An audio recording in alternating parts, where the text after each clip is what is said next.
Corona virus कोभिड-19सँग सम्बन्धित विभिन्न विषय समेटिएको कान्तिपुर टेलिभिजनको विशेष प्रस्तुति कार्यक्रम क्वारेन्टाइन हेर्दै हुनुहुन्छ।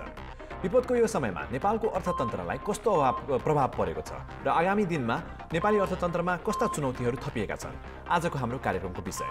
Join the conversation, find us on फेसबुकमा हामीसँग जोडिनको लागि कान्तिपुर टिभी HD मा जानुहोस् र त्यहाँ सेयर गरिएको लाइभ भिडियोमा तपाईँलाई लागेका जिज्ञासाहरू कमेन्टमा राख्नुहोस्। ट्विटरमा @OurKTV मा पनि हामीले राखेको ट्विटमा तपाईँले रिप्लाई गर्न सक्नुहुन्छ। तपाईँका कमेन्ट र तपाईँका ट्विटहरू कार्यक्रममा समेट्ने प्रयास हामी गर्नेछौँ। आउनुहोस् आजको कार्यक्रम क्वारेन्टाइन सुरु गरौँ।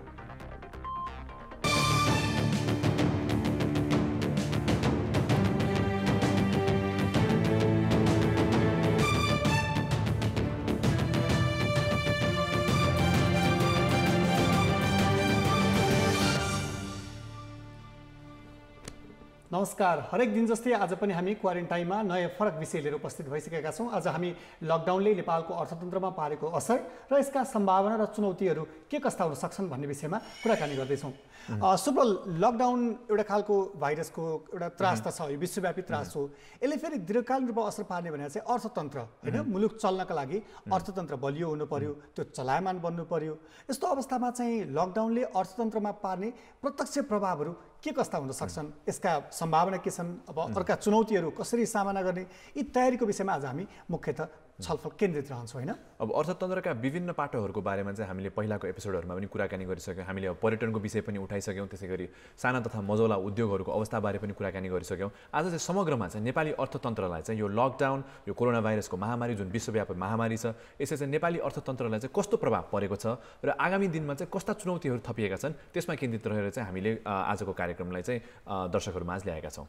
आयको कुरा गरिरहेको छौँ हामी, होइन? त्यसमा बेरोजगारीको कुरा छ, होइन, न्यून आयको कुरा छ, उद्योग धन्दा सीमित छन्, होइन, कृषि प्रणालीको उत्पादनहरूको बाहिर जान सक्ने अवस्था छैन, होइन, हाम्रो कुल ग्रास्थ उत्पादनमा यी लगायतका क्षेत्रहरूको भूमिका र यसको प्रभाव, यी क्षेत्रहरूको अस्तव्यस्त बन्दाखेरिका कस्ता दूरगामी असरहरू पर्न सक्छन् भन्ने विषयमा आज हामी कुराकानी मुख्यतः केन्द्रित रहन्छौँ। यसमा चाहिँ हाम्रो सरकारी संयन्त्रको तयारीदेखि लिएर विभिन्न अर्थविदहरू, आर्थिक क्षेत्रमा आफ्नो विज्ञता हासिल गरेका व्यक्तिहरूको अनुभव, उनीहरूका सुझाव, होइन, उनीहरूका कतिपय अपनाउनु पर्ने पद्धति वा अलिकति हुन्छ नि राष्ट्रिय हिसाबले आउनुपर्ने नयाँ नीतिहरू, त्यसका स्ट्राटेजीहरू, यसका विषयमा पनि हामी आज कुराकानी गर्ने प्रयास गर्नेछौँ। अब नेपालकै अर्थतन्त्रको कुरा गर्ने हो भन्दाखेरि चाहिँ नेपालमा आर्थिक वृद्धि दर चाहिँ सुरुमा चाहिँ 8.5% चाहिँ प्रक्षेपण गरिएको थियो, तर त्यो चाहिँ घटेर अहिले 2.27% को चाहिँ हामीले अहिले लक्ष्य राखेका छौँ। अब त्यसमा पनि अब आर्थिक वृद्धि दर चाहिँ पुरै राम्रो इन्डिकेटर त होइन यो समाजमा कति प्रगति भयो भनेर, तर तैपनि त्यसलाई मध्यनजर गर्दा गर्दै पनि आर्थिक वृद्धि दर यति घट्नु भनेको चाहिँ यसले थुप्रै क्षेत्रमा चाहिँ एकदमै गहिरो प्रभाव चाहिँ पार्ने आवश्यक देखिन्छ। नेपालको अर्थव्यवस्था, नेपालको अर्थतन्त्रमा कस्तो असर प्रभाव पर्ने भनेर चाहिँ विभिन्न अन्तर्राष्ट्रिय निकायहरू जस्तै वर्ल्ड ब्याङ्क, होइन, एसियन डेभलपमेन्ट ब्याङ्कको कुरा आउँछ, IMF कुरा आउँछ, उनीहरूको अध्ययनले पनि नेपालको आर्थिक जुन वृद्धि दर छ यो चाहिँ अब तल जाँदाखेरि जसरी हामीले एउटा महत्त्वकांक्षी योजना पनि थियो, होइन, 2 अङ्कको आर्थिक वृद्धि दर भनेर धेरै वर्ष भन्यौँ, त्यसपछि बल्ल बल्ल अहिले चाहिँ 8.5 को जसरी हामीले आर्थिक वृद्धि दरको लक्ष्य प्रक्षेपण गरेका थियौँ, तर अहिले त्यस्तो अवस्था चाहिँ नदेखिने भयो। त्यस हिसाबले अब यो विषयमा हामी कुराकानी त गर्नेछौँ। त्योभन्दा अगाडि चाहिँ अहिलेसम्म विश्वभरि कोरोना भाइरसको अपडेट्स के छ हेरौँ न त। कोरोना भाइरस कोभिड-19 को हालसम्म 32,30,433 सङ्क्रमणका केसहरू रहेका छन् र अहिले चाहिँ 19,94,903 केस चाहिँ एक्टिभ छन्। त्यस्तै 10,07,136 जना मानिसहरूले चाहिँ कोरोना भाइरसबाट निको भएर घर फर्किसकेको अवस्था भने 2,28,394 जनाले चाहिँ कोरोना भाइरसकै कारण मृत्युवरण गर्नु परेको अवस्था रहेको छ। नेपालको सन्दर्भमा कुरा गर्ने 57 जना सङ्क्रमित छन्, 16 जना निको भएर घर फर्किसकेका छन्। यहाँ मृत्युको केसेस अहिलेसम्म छैन, अहिलेसम्म कुनै बिरामी पनि सिरियस केस पनि रहेको छैन। एउटा यो चाहिँ सकारात्मक कुरा, कोरोना भाइरसले त भइहाल्यो, तर पनि सिरियस केस चाहिँ नेपालमा छैन। अब कोरोना भाइरसलाई चाहिँ हामीले धेरै हदसम्म चाहिँ नेपालमा चाहिँ कन्ट्रोल गर्न सकेका छौँ, तर अर्को चुनौती थपिएको भने चाहिँ अर्थतन्त्रलाई चाहिँ यसले अब ठुलो यो लकडाउनले चाहिँ विशेष चाहिँ अर्थतन्त्रको लागि अब धेरै कुराहरूमा अब आपूर्तिको कुराहरूमा भयो, अब ज्याला मजदुरीको गर्ने जो हुनुहुन्छ उहाँहरूको विषयमा पनि हामीले कुरा उठायौँ। धेरैवटा क्षेत्रमा चाहिँ यो लकडाउनको चाहिँ प्रत्यक्ष प्रभाव परेको चाहिँ देखिन्छ। राष्ट्रिय आयको मात्रै कुरा होइन कि नागरिकहरूको दैनिक जनजीवन कसरी अगाडि बढ्छ भन्ने कुरादेखि लङ टर्म त्यसले दुईटा खालको, एउटा चाहिँ सर्ट टर्म प्रब्लम्स हुन्छ होइन, छोटो तत्काल पर्ने असर, अर्को फेरि दीर्घकालीन असर पनि त्यस्ता खालका हुन सक्छन्। त्यही भएर यस्तो बेलामा चाहिँ अब फेरि समस्या मात्रै छ भनेर पनि नभनौँ, समस्याका साथसाथै सम्भावनाहरू पनि आउँछन्। त्यस हिसाबले यस्ता लकडाउन, यस्ता विपत्ति, यस्ता खालका असहज परिस्थितिले चाहिँ नयाँ नयाँ कुराहरू, मान्छेलाई आत्मनिर्भरताको कुरा होला होइन, आफ्नो आन्तरिक उत्पादन बढावाको कुरा होला, रोजगारीका सम्भावना खोजीका कुराहरू होला, यस हिसाबले केही नयाँ सम्भावनाका खोजी पनि हुन सक्छन्। अर्को चाहिँ चुनौतीहरू पनि नभएको चाहिँ होइनन्। अब यही विषयमा चाहिँ अब हामीले कुरा गर्नै पर्ने भनेको चाहिँ अब नेपालको जुन चाहिँ दिगो विकासको लक्ष्यहरू थियो त्यसमा गरेको जुन प्रगति थियो त्यसमा पनि धक्का लाग्ने हो कि भनेर पनि हामीले चाहिँ अब आज हाम्रो कार्यक्रमका अतिथिहरूलाई प्रश्न राख्नुपर्ने हुन्छ। के कस्ता चुनौतीहरू थपिएका छन् र साथसाथै के आशाको किरणहरू पनि पलाएका छन् कि अब उहाँहरू अर्थविदहरूकै बोलीले चाहिँ उहाँहरूको चाहिँ विचार चाहिँ हामी राख्ने चाहिँ दर्शकहरूमा राख्ने प्रयास गर्नेछौँ। कार्यक्रममा अघि बढ्नुभन्दा अगाडि चाहिँ अहिलेलाई चाहिँ हामी ट्रेन्डिङ टुडे सेगमेन्टमा जाउँ। सोसियल मिडियामा चाहिँ कस्ता कुराहरू चाहिँ ट्रेन्ड भइरहेका छन् ट्रेन्डिङ टुडे सेक्सनमा एकपटक हेरिहालौँ त। ल आज ट्रेन्डिङ टुडेमा चाहिँ हामीले चाहिँ यो पहिलो समाचार राखेका छौँ, यो सिएनएनको यो समाचारमा चाहिँ एकजना चाहिँ 101 वर्षीय वृद्ध जो हुनुहुन्छ उहाँले चाहिँ अब धेरै कुरा सर्भाइभ गरिसक्नु भएको रहेछ र साथसाथै कोरोना भाइरस पनि उहाँले चाहिँ जितेर चाहिँ घर फर्किनु भएको रहेछ। उहाँको क्यान्सर, मिसक्यारेजेस, इन्टर्नल ब्लिडिङ, सेप्सिस र अब अहिले चाहिँ इन्फ्लुएन्जा पछि कोरोना भाइरसबाट ग्रसित भएर पनि निको भएर घर फर्किनु भएको चाहिँ यो समाचार आएको छ। त्यो चाहिँ सुखद समाचार रहेछ। अर्को दुःखद समाचार छ। यो भारतीय अभिनेता ऋषि कपुरले जसरी आज मृत्युवरण गर्नु पर्यो, उहाँको निधन भएको छ। यो विषय पनि आजको सञ्चार माध्यममा सनसनी मचिएको छ। खास गरी यो हिजो चाहिँ अर्को एकजना इरफान खानको निधन भएको थियो भने आज ऋषि कपुरको भारतीय बलिउडमा चाहिँ एकपछि अर्को राम्रा कलाकारहरूको निधनले एउटा धक्का पुगेको प्रसङ्ग पनि रहेछ। अर्को हामीले ट्रेन्डिङ टुडेमा पाएको चाहिँ यो अमेरिकाको एउटा खबर रहेको छ। विश्वकै सबैभन्दा ठुलो अर्थतन्त्र युएसको चाहिँ जिडिपी चाहिँ 4.8% घटेर चाहिँ ग्रेट रिसेसन जुन 1920s को ग्रेट रिसेसन थियो त्यसपछिको चाहिँ सबैभन्दा ठुलो धक्का चाहिँ अहिलेको दिनमा आएर चाहिँ अमेरिकाको अर्थतन्त्रलाई लागेको छ भनेर चाहिँ यो पनि हामीले ट्रेन्डिङ टुडेमा पायौँ। अर्को चाहिँ यो अर्को समाचार रहेछ। यो खास मजदुरहरूको यो कोरोना भाइरस यो धेरै समस्याहरू बढ्दा चाहिँ विश्वका आधा जसो देशहरूका चाहिँ कामदारहरूले आफ्नो रोजगारी गुमाएको भनेर यो आयोको एउटा रिपोर्ट चाहिँ सार्वजनिक भएको रहेछ। फेरि भोलि मजदुर दिवस पनि छ। मजदुरहरूको तर धेरै कामदारहरूले चाहिँ आफ्नो रोजगारी गुमाउनु परेको अवस्था चाहिँ अहिले सृजना भएको रहेछ। र ट्रेन्डिङ टुडेमा चाहिँ अन्तिममा चाहिँ यो चाहिँ रोइटर्स न्युज एजेन्सीको न्युयोर्क टाइम्सबाट हामीले साभार गऱ्यौँ। इन्डियाको एउटा सिरम इन्स्टिच्युट नामक औषधि म्यानुफ्याक्चररले चाहिँ कोरोना भाइरसको चाहिँ भ्याक्सिन चाहिँ जुन चाहिँ पोटेन्सियल भ्याक्सिन चाहिँ अक्सफोर्डमा चाहिँ बाँदरहरूमा चाहिँ टेस्ट गर्दाखेरि चाहिँ यसको पोजिटिभ रिजल्ट देखेकोले चाहिँ इन्डियाको एउटा कम्पनीले चाहिँ यसलाई मास प्रड्युस गर्ने भनेर चाहिँ निर्णय गरेको छ भनेर पनि हामीले पायौँ। सुब्रल, यो सँगै आज हामीले सरकारी विभिन्न निकायका मानिसहरू साथसाथै राष्ट्रिय योजनाको उपाध्यक्षसँग पनि कुरा गर्दैछौँ। खास गरी नेपालमा कोरोना भाइरसका कारण अर्थव्यवस्था, अर्थतन्त्र कस्तो असर पर्छ र त्यसका योजनाहरू त्यसलाई परिपूर्ति गर्नका लागि नयाँ हिसाबले यसलाई अगाडि बढाउनका लागि के कस्ता आयोजनाहरू अगाडि बढाउनुपर्छ प्लानिङको फेजमा। अर्को फेरि हाम्रो बजेट पनि, राष्ट्रिय बजेट पनि त्यसको नजिक छ। त्यसले पनि कतिपय कुराहरू योजना बनाउनेदेखि लिएर त्यसको सिलिङ तोक्नेदेखि धेरै यो राष्ट्रिय विकासको अग्रगामी योजना बनाउने भनेर चाहिँ राष्ट्रिय योजना आयोगलाई चिनिन्छ। यसको विषयमा पनि उहाँसँग कुराकानी गर्ने प्रयास पनि गर्छौँ। यसका अलावा चाहिँ अलिकति अर्थतन्त्रमा प्रत्यक्ष प्रभाव पार्ने होइन, मानिसले हामीले रेभेन्यूको कुरा गर्छौँ, यसपछि डेभलपमेन्ट प्रोजेक्ट्सहरूको कुरा गर्छौँ, मानिसहरूको दैनिक जीवनयापनको कुरा, यी सबै विषयहरू चाहिँ हामीसँगको आजका विषयवस्तुहरूमा हामीले समेट्ने प्रयास गर्नेछौँ। अब नयाँ आर्थिक वर्ष सुरु हुँदाखेरि चाहिँ सरकारबाट कस्तो बजेट आउँछ त्यसले चाहिँ अब अर्थतन्त्रलाई अब पोजिटिभ दिशातिर ढकेल्नमा चाहिँ ठुलो भूमिका खेल्ने चाहिँ अब त्यसमा चाहिँ कुनै दुई मत हुन सक्दैन। साथसाथै अब विभिन्न अर्थविदहरू पनि हामीसँग हुनुहुन्छ। उहाँहरूसँग चाहिँ अब चुनौती र साथसाथै अब आशाका किरणहरू केही छन् कि त्यसबारे पनि हामी कुराकानी गर्ने नै छौँ। अब नेपालकै हकमा कुरा गर्ने हो भने चाहिँ सबैभन्दा ठुलो चुनौती चाहिँ हामीलाई जो विदेशमा काम गर्नु हुने नेपाली नागरिकहरू हुनुहुन्छ उहाँहरूको चाहिँ अब उहाँहरूको रेमिटेन्सबाट चाहिँ हाम्रो अर्थतन्त्र धेरै नै अहिले चाहिँ यो वर्ष नै 20% चाहिँ हामीले लक्ष्य राखेका छौँ उहाँहरूबाट रेमिटेन्सबाट चाहिँ अर्थतन्त्रको प्रतिशत ओगट्नेमा चाहिँ। अब जो चाहिँ हुनुहुन्छ कुनै एस्टिमेटले भन्छ 45 लाख नेपालीहरू चाहिँ बाहिर विदेशमा काम गरिरहनु भएको छ। अब उहाँहरूको रोजगारी गुमेर केही गरी उहाँहरू नेपालमा फर्किनु पर्ने भने चाहिँ हाम्रो अर्थतन्त्रलाई चाहिँ ठुलो धक्का पर्न सक्ने चाहिँ सम्भावना देखिन्छ। त्यो मात्रै होइन कि धेरै हाम्रो विकास साझेदार देशहरू पनि अहिले कोरोना भाइरसको मारमा परिरहेको हुनाले हाम्रा वैदेशिक सहायताहरूको त्यो ग्राफ पनि घट्ने जस्तो सम्भावना देखिन्छ, किनभने आफ्नै देशकै आफ्नै आन्तरिक समस्या नै झेलिरहेको कतिपय हाम्रा दातृ निकायहरू, दातृ राष्ट्रहरू होइन, त्यस्तो खालकोमा चाहिँ हाम्रो ठुला विकासका आयोजनाहरू, खास गरी यो धेरै महत्त्वकांक्षी आयोजनाहरू कतिपय अनगोइङ प्रोसेसमा छ, कति नयाँ बन्ने प्रक्रियामा छ, त्यसको पनि केही असर पुग्ने पक्कै देखिन्छ। त्यस्तो हिसाबले पनि त्यसका सम्भावनाहरू, त्यसका अलिकति अब हामीले कसरी त्यसलाई पुसब्याक गर्ने होइन, त्यसका सम्भावनाका नयाँ हिसाबले कसरी त्यसलाई खोज्ने भन्ने पनि कुराकानी गर्नेछौँ।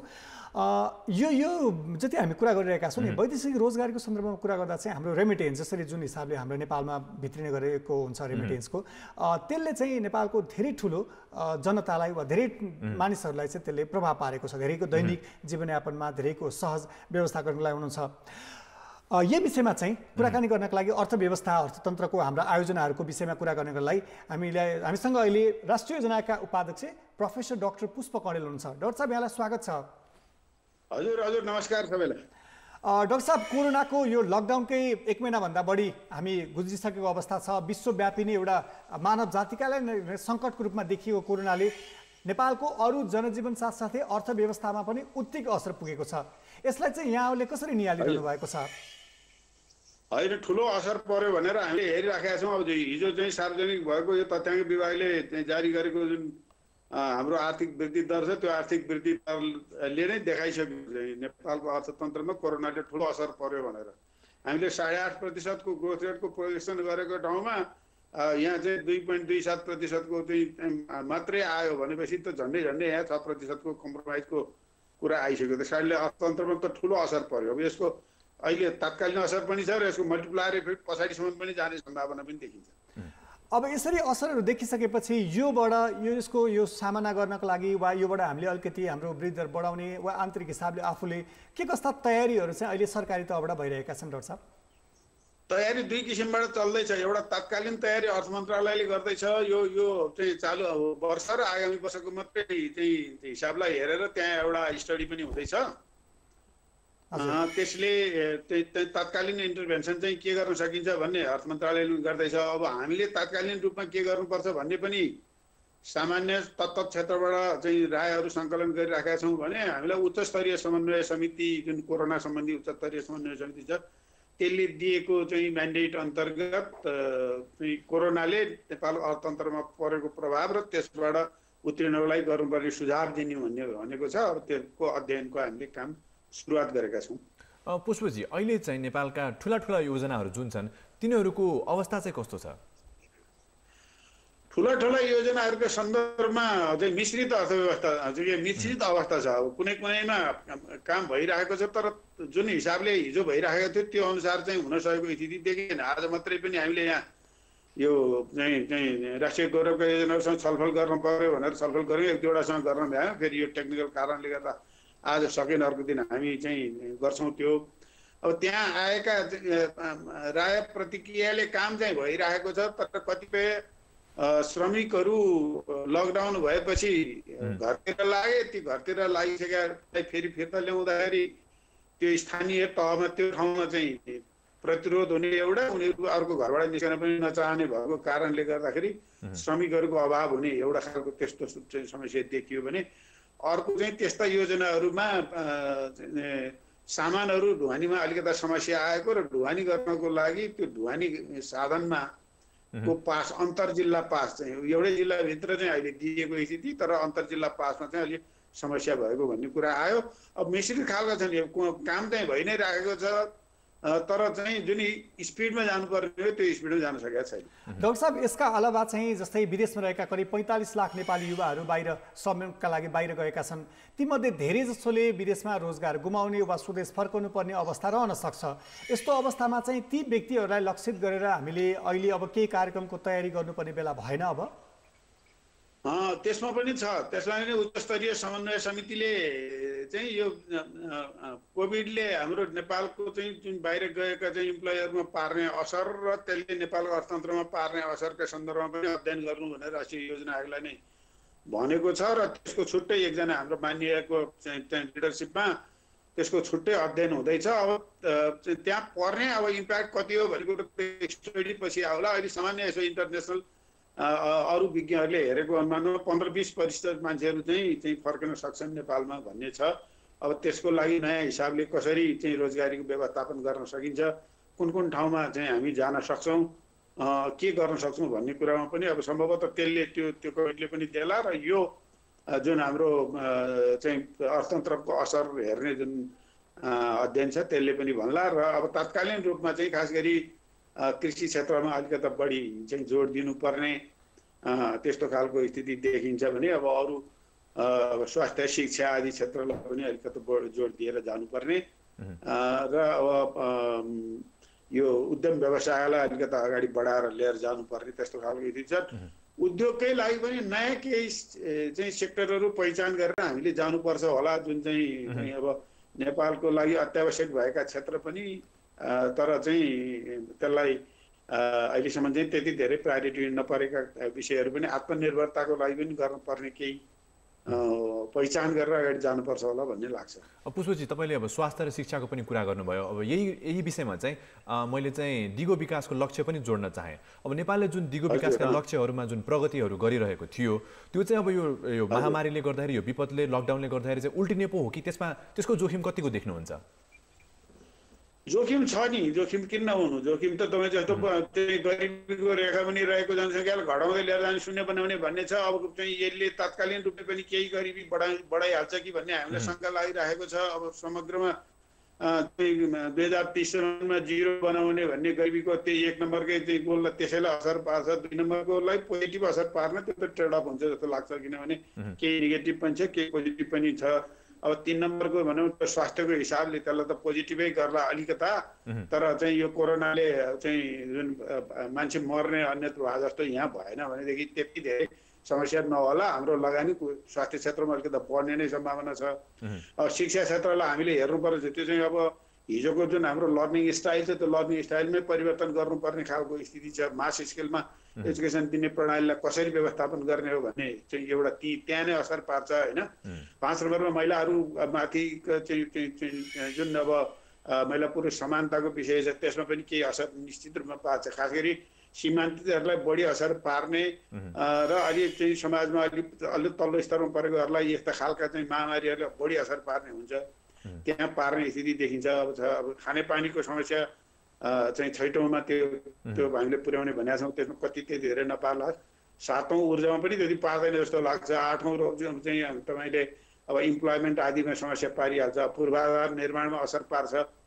त्यस्तै गरी अरू चाहिँ धेरै ठाउँमा असर पार्छ। इन्टरनेसनल भनौँ न 17औँमा भन्यो भने पनि हामीले इन्टरनेसनल जुन असिस्टेन्स हामीले पाइरहेका छौँ, डोनेसन पाउनेछौँ, नपाए पनि हामी कराइराखेका थियौँ। अहिलेसम्म विकसित देशहरूले कमिटमेन्ट गरेको जुन रकम छ त्यो रकम चाहिँ विकासशील देशहरूलाई, अविकसित देशहरूलाई दिनुपर्छ भनेर हामी अहिलेसम्म चाहिँ बार्गेनिङ गरिराखेका थियौँ। त्यसलाई पनि समस्या पर्ने देखिन्छ। र यसले त इन्टरनेसनल चाहिँ हाम्रो पार्टनरसिप जुन छ 17औँ गोलले भनेको त्यो पार्टनरसिपमै पनि असर पर्ने, हाम्रो इन्टरनल रेभेन्यू जेनेरेसनमा पनि असर पर्ने, तमाम असर त धेरै पर्छ। र हामीले त अब 2030मा जुन तोकिएको त्यसै पनि अब हामीलाई कुनै कुनै सेक्टरमा अहिले त गाह्रै थियो।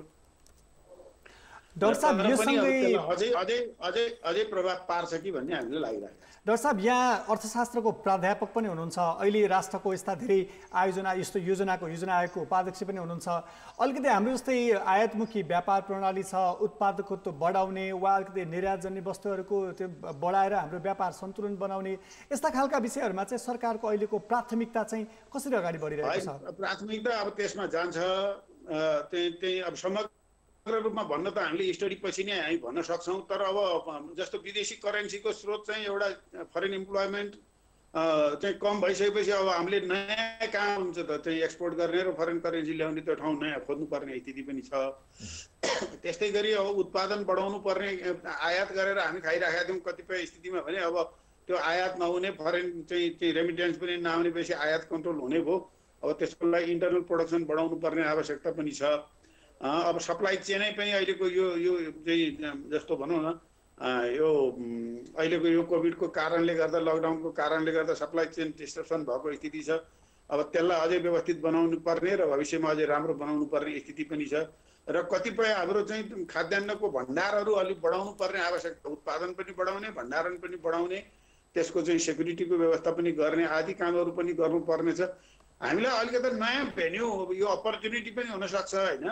हजुर अब जुन हिसाबले हामी सोचिराखेका थियौँ र एउटा चाहिँ फरेन इम्प्लोइमेन्टमा पठाउने रेमिटेन्सबाट चल्ने जुन यो पछिल्ला वर्षहरूमा हाम्रो अर्थतन्त्र समग्र रूपमा चाहिँ रेमिटेन्समा आधारित भएर जाने जुन स्थिति थियो त्यसलाई परिवर्तन गर्ने यो अवसरको रूपमा लिएर पनि यसलाई अगाडि बढ्नुपर्ने स्थिति देखिन्छ। यसलाई च्यालेन्जको रूपमा मात्रै नभएर अवसरको रूपमा लिएर पनि अगाडि बढ्नुपर्ने चाहिँ यसले नयाँ भेन्यूहरू पनि केही सिर्जना गर्छ भन्ने हामीलाई लागेको छ। अब त्यो समग्र अध्ययनपछि मात्रै हामीले भन्न सक्छौँ। अब यो जुन गरिबी निवारणको योजनाहरूमा चाहिँ अब यो चुनौतीहरू थपिएका छन्, यसका लागि चाहिँ अब हामीले भविष्यमा चाहिँ कस्ता कस्ता योजनाहरूको चाहिँ आशा गर्न सक्छौँ जुन चाहिँ गरिबी निवारणमा थपिएको चुनौतीहरूको लागि त्यसको समाधानको लागि? खास गरी त्यहाँ गरिबी निवारणलाई हेर्नको लागि त सोसल सेक्युरिटी सिस्टमलाई अलिकति राम्रो बनाउनु पर्ने स्थिति छ, त्यसको पनि हामीले अध्ययन यहाँ गरिराखेका छौँ। अब त्यस्तै गरी चाहिँ रोजगारी उपलब्ध गराउने र जस्तो प्रधानमन्त्री कृषि आधुनिकीकरण कार्यक्रम र प्रधानमन्त्री रोजगार कार्यक्रमलाई जोडेर लिएर जानुपर्छ भन्ने कुराहरू पनि उठिराखेका छ। भलै त्यहाँ केही चाहिँ यो कानुनी प्रावधानहरूले फरक पारिराखेको छ। प्रधानमन्त्री चाहिँ रोजगार कार्यक्रमलाई अलि प्रभावकारी बनाएर काममा लगाएर यो चाहिँ क्यास ट्रान्सफर गर्ने भन्ने कुराहरू पनि यहाँ आइरहेका छन्। अब अरू चाहिँ रोजगारीका क्षेत्रहरू खोज्ने अब भोलि जस्तो भनौँ न, अब होटल रेस्टुरेन्टको चाहिँ क्षेत्र अहिले त करिब करिब शून्य भएको स्थिति छ। अब त्यसलाई पनि कसरी रिभाइभल गराउन सकिन्छ, ट्रान्सपोर्टको क्षेत्र भनौँ अहिले बन्द भएको स्थिति छ, त्यसलाई अझै राम्रो कसरी बनाउन सकिन्छ, यी समग्र सेक्टरहरू हेर्दै र नयाँ खास गरी कृषिमा अलिकता ठाउँहरू र स्वरोजगारलाई कहाँ बढाउन सकिन्छ भन्ने त्यहीँतिर अलिक बढी जोड दिएको स्थिति छ। अब अहिले नीति तथा कार्यक्रम तथा बजेट आउँदैछ, अर्थ मन्त्रालयले यसमा काम गर्दैछ, त्यस कारणले यसको डिरेक्सन मात्रै मैले दिन सक्छु। समग्रमा अहिले म भन्न सक्ने स्थितिमा छैन, किनभने हामीले त अध्ययनै गर्दैछौँ, अध्ययनले पनि एउटा डिरेक्सन त्यसलाई। डाक्टर साहब, यो सँगसँगै जसरी बेरोजगारीको कुराहरू गरिराख्दाखेरि चाहिँ हाम्रो अलिकति सम्भावना भयो कि यहाँले पनि अहिले उल्लेख गर्नुभयो होटल रेस्टुरेन्ट कुरा, पर्यटनको अहिले तत्कालको सम्भावना भन्दा पनि अब पछि केही समय लाग्ला। अहिले हामीले तत्काल गर्न सक्ने हाम्रो अलिकति क्षेत्र निर्धारणको कुरा, कतिपय हाम्रो सम्भावना भएका क्षेत्रहरू चाहिँ ऋणात्मकतिर जानुतर्फ बढ्यो भनेर पनि त्यो खतराको रहेको, त्यस्तो अवस्थामा चाहिँ सरकार त्यसलाई अलिकति पुसब्याक गर्नलाई वा अलिकति त्यो सरकारले अलिकति त्यसलाई उत्प्रेरित गर्नको लागि चाहिँ क्षेत्र जस्तै कृषि हुन सक्ला, अरू यस्ता क्षेत्रहरूको आइडेन्टिफाइड विषयमा चाहिँ अलिकति तयारीको विषयमा भनिदिनुहोस् न। त्यसमा अहिले हामी होमवर्क गरिराखेका छौँ। अब निकट भविष्यमै केही दिनमा नीति तथा कार्यक्रम पनि आउने, बजेट पनि आउने भयो हुनाले अब ती चिजहरूलाई चाहिँ ती मार्फतै लिएर जाने भन्ने छ। त्यो होमवर्क चाहिँ भइराखेका छ विभिन्न यहाँ मन्त्रालयहरूसँग सम्बन्धित चाहिँ यो जुन सरकारवालाहरूसँग पनि कुराकानी गर्ने र कसरी गर्न सकिन्छ भन्ने अध्ययनहरू पनि भइराखेको स्थिति छ। अर्थ मन्त्रालयमा भइरहेको छ, यहाँ पनि मैले भनिहालेँ। हस् डाक्टर साहब, यो महत्त्वपूर्ण समय र यो जानकारीलाई यहाँलाई धेरै धेरै धन्यवाद। हस् यहाँहरूलाई पनि धेरै धेरै धन्यवाद। सबैलाई मेरो नमस्कार। उहाँ राष्ट्रिय योजनाको उपाध्यक्ष डाक्टर पुष्प कँडेल हुनुहुन्थ्यो। उहाँले चाहिँ अब सरकारको, किनभने अब यो जेठको 15 गते बजेट ल्याउने भनेर हाम्रो संवैधानिक व्यवस्था छ, त्यो सँगै चाहिँ सरकारको नीति तथा कार्यक्रम आउँछ, त्यसपछि प्री बजेट छलफल यी लगायतका विषयमा धेरै आउँछ भनेर कतिपय कुराहरू प्रश्न गर्न बाँकी छ भनेर पनि भन्नुभयो। त्यस हिसाबले पनि अहिलेको प्राथमिकीकरण, अहिले योजनाको कुराहरूमा चाहिँ उहाँले आफ्ना केही धारणाहरू त राख्नुभयो। तथापि अब सरकारको नीति तथा कार्यक्रममा के कुराहरूलाई प्राथमिकता राखिन्छ भन्ने कुरा भन्नाले धेरै कुरा खुलाउन त चाहनु भएन। तथापि सरकारको प्राथमिकतामा चाहिँ गरिबीको सम्बोधन, हाम्रो ऋणात्मक हुन लागेको अर्थव्यवस्था, कतिपय क्षेत्रलाई उत्थान गर्नका लागि सरकार चाहिँ उच्च प्राथमिकता रहेको कुरा चाहिँ उहाँले उल्लेख गर्नुभएको थियो। साथसाथै रोजगारीको हकमा पनि उहाँले चाहिँ प्रधानमन्त्री रोजगारी कार्यक्रमको बारेमा पनि कुराहरू उठाउनु भयो। अब मलाई लागेको चाहिँ, आफैलाई लागेको चाहिँ अब विशेष चाहिँ अब जुन बजेट छ हाम्रो, त्यसले चाहिँ यो एग्रिगेट डिमान्ड बढाउनलाई चाहिँ मुख्य भूमिका खेल्छ र हाम्रो जुन इकोनोमीमा अर्थतन्त्र जुन प्रक्षेपण गरिएको भन्दा धेरै घटेको छ, त्यसको लागि चाहिँ अलिकति राहत चाहिँ हाम्रो बजेट कस्तो आउँछ त्यसबाट पनि धेरै कुरा चाहिँ निर्णय हुन्छ जस्तो लाग्छ। पक्कै पनि। सुफल, आज हामी जुन अर्थव्यवस्थामा परेको प्रभावको विषयमा छलफल गरिरहेका छौँ। एकैछिन समय भएको छ ब्रेकको, र ब्रेकपछि हामी यहाँका सुझाव, यहाँका प्रतिक्रिया साथसाथै अन्य बाँकी विषय लिएर उपस्थित हुने नै छौँ। हामीसँग रहनुहोला।